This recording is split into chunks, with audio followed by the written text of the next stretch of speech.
scholarship lama changa kalin aizo lampang ania Kawnpui kan pel to Kawnpui dai ania chuanin Kawnpui bus accident na kha kan thleng that te pa lại khonin lùng te an lo tai tao nó lùng vào số vẫn bị chiang đó thì với này hiện nên vô cần à công hi tiền na đi số đâm công à cho nên đi số đâm ngày cờ cho nên thì tiền chập hia na tiền chập hia na mà số chết số là all công azimin công qual atam bok sia borok po tlai lam ani to tlai darli le chan ve chau ve le to borok po nuam chau via ve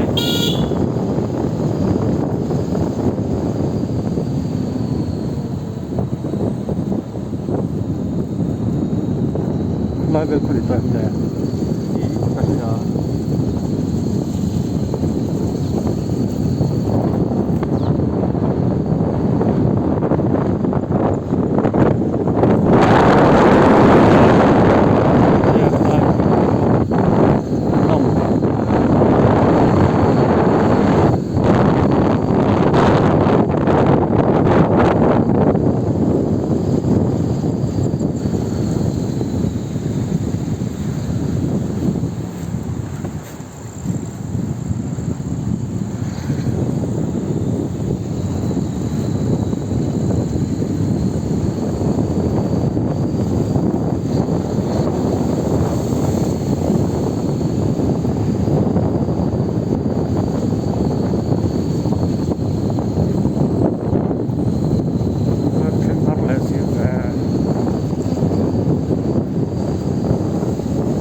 ôi chào nó cho to đầu tiên ông ấy giá là khả năng là mà không thể lại nữa anh thấy là chỉ nên là hay là hi công hi azim xia qual cõi tầm bốc xia bus tan cho nên accident cả ổn điêu mấy bus an accident hi ổn lâu sần lâu anh đi hay là hi nè hay là hen nung lâu na chim đó này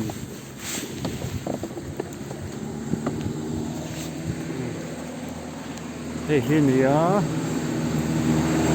suma hian hay cái thuyền xe cả cho nên hay là hian Mizoram accident rap thak ber MST bus ZRX 82 ti ein sia ka date ni sari sang khat ja ko somret pakhat aboral te tin sia ka ni helai nan ming hin sia khaden dana tin an veng ming te sia kha chiang em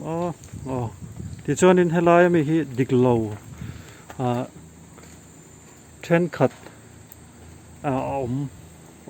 chu helai hianin correction anon siam boka ming le veng ti te te hinatin helai han he han thut mai na tur no me man siam boka yang lai ve hi an hay antify về viếng mày cái lại tất nhiên nghe lại cái người zone hier này cần rằng accident đó lại thản ngoan phải cái này càng về khá lại cái này thiệt thế cho nên